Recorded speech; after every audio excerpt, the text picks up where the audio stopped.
बादशाही लेनी है तो बाप को शुक्रिया करना चाहिए। क्या बच्चों को बाप का शुक्रिया करना चाहिए और खूब याद करना चाहिए। हम हैं गॉड फादरली स्टूडेंट। कैसे फादर के स्टूडेंट? God fatherly student. वो गॉड फादर हमको पढ़ाते हैं। विधर्मियों को और विदेशियों को नहीं पढ़ाते हैं। अगर पढ़ाते भी हैं तो वो पढ़ते ही नहीं। तो देखो हमारा तो जैसे कि ओबीडेंट सर्वेंट बनकर आया है। क्या? कौन? God father. शर्त क्या है? हैं?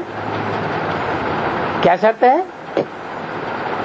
शर्त है कि हम भी आज्ञाकारी, वफादार, फरमानबरदार और ईमानदार बच्चे बन के रहें।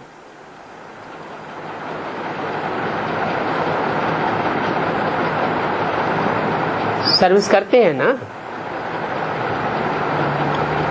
बाप भी सर्विस करते हैं। बाप का धंधा ही क्या है? बच्चों की सेवा करना। ओबीडेंट सर्वेंट बन करके आते हैं। भगवान आकर के तुम स्टूडेंट की सर्विस करते हैं ना।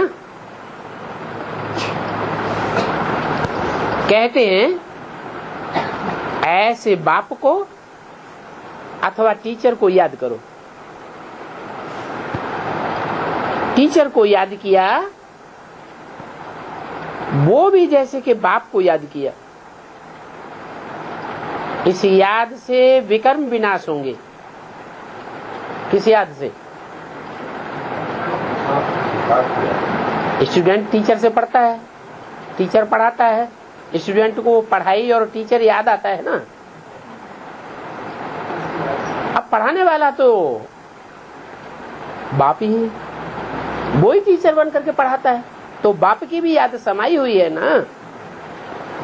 तो बाप, टीचर और सदगुरु ये तीनों पार्टधारी तुम्हारे लिए एक है। अलग अलग व्यक्तित्व, अलग अलग पर्सनालिटी नहीं है। तुमको 3 चांस दिए जाते हैं।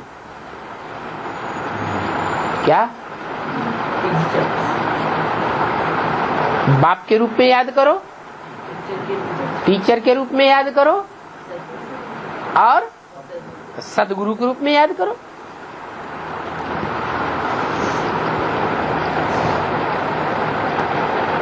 बाप को नहीं याद कर सकते हो तो टीचर को याद करो जो पढ़ाते हैं। स्टूडेंट को टीचर को याद करना ही पड़े ना, जब तक पास हो जावे तब तक याद करना पड़े। क्या हमारी पढ़ाई कब तक है? जब तक पास हो जावे तब तक हमारी पढ़ाई चलती रहे। किस बात में पास हो जाए?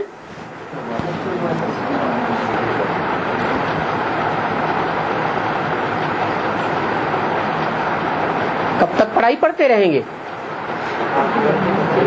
जब तक जीना है तब तक पीना है। और जीना होता है देह अभिमान में। देह अभिमान खलास हुआ जैसे कि मर गए। आप मुए, मर गई दुनिया, फिर तो नई दुनिया में चले जाएंगे। अगर देह भान को मार दिया तो हम क्या अनुभव करेंगे?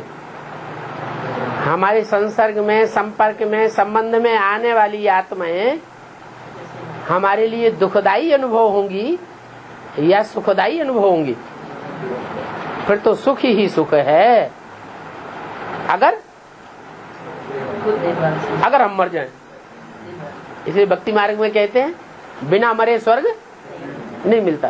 फिर तो सब खुदकशी कर लें। लेकिन वो खुदकशी करने वाली बात नहीं है। क्या बात है? यहाँ तो हमको देह भान को मारना है। बच्चे जानते हैं